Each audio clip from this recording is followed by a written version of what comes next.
તો હવે સમાચારમાં વાત કરીએ આપણે ભરૂચની તો રાજસ્થાનના શ્રી ગંગાનગરમાં 13 વર્ષીય બાળકી સાથે થયેલી કથિત દુષ્કર્મની ઘટનાના વિરોધમાં ભરૂચ ખાતે વિવિધ સામાજિક સંસ્થાઓના સંયુક્ત ઉપક્રમે શાંતિપૂર્ણ ન્યાય યાત્રા યોજાઈ હતી। શક્તિનાથ સર્કલથી જિલ્લા કલેક્ટર કચેરી સુધી યોજાયેલી રેલીમાં મોટી સંખ્યામાં સામાજિક આગેવાનો, યુવાનો અને નાગરિકો જોડાયા હતા। ત્યારબાદ જિલ્લા કલેક્ટર મારફતે રાષ્ટ્રપતિ દ્રૌપદી મુર્મુ અને વડાપ્રધાન નરેન્દ્ર મોદીના નામે આવેદનપત્ર પાઠવી ઘટનાની નિષ્પક્ષ અને સમયબદ્ધ તપાસ, દોષિતો સામે ઝડપી અને કડક કાયદેસરની કાર્યવાહી તેમજ પીડિત પરિવારને સુરક્ષા અને ન્યાય અપાવવાની માંગ કરવામાં આવી હતી।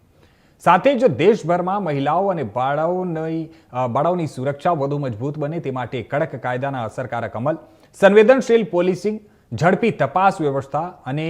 જનજાગૃતિ અભિયાનને વધુ વેગ અપાવવાની અપીલ પણ કરવામાં આવી હતી। આયોજકોએ જણાવ્યું હતું કે આ કાર્યક્રમનો કોઈ રાજકીય હેતુ નથી, પરંતુ પીડિતાની ન્યાય અને દેશની દીકરીઓની સુરક્ષા માટે લોકશાહી માધ્યમથી અવાજ ઉઠાવવામાં આવ્યો છે।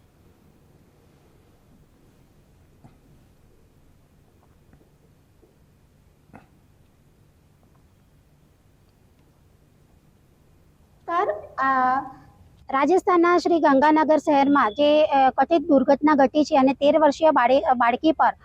અમાન્ય કૃત થયું છે, એ વસ્તુને અમે સખત શબ્દોમાં વગોવીએ છીએ અને એના સંદર્ભે આજે ભરૂચ જિલ્લાની જેટલી બહેનો સંચાલિત સંસ્થાઓ છે એ સંવેદના વ્યક્ત કરે છે અને આ ખૂબ જ શબ્દોમાં આને વખોડીએ છીએ। એ હિસાબથી આજે અમે એક મૌન રેલીનું આયોજન કર્યું હતું, જે શક્તિનાથથી લઈને કલેક્ટર કચેરી સુધી તમામ બહેનોએ,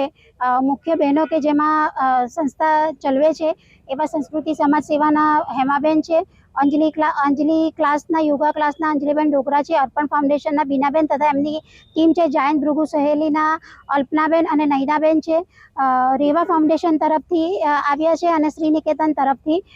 પણ અમારી સાથે તૃપ્તિબેન અને એમની પૂરી ટીમનું જોડાણ થયું છે। તો આજે અમે તમામ લોકો આ વસ્તુને વખોડીએ છીએ અને એ હિસાબથી એને અમે દુઃખદ ઘટનાને વખોડતા અમે આજે તમામ બહેનોએ એક મૌન રેલીનું આયોજન કર્યું અને આજે આવેદનપત્ર કલેક્ટર સાહેબને સુપર્દ કર્યું, જેમાં અમે શ્રીમતી દ્રૌપદી મુર્મુ મેડમ અને આપણા જે પ્રાઇમ મિનિસ્ટર છે શ્રી નરેન્દ્ર મોદી સાહેબને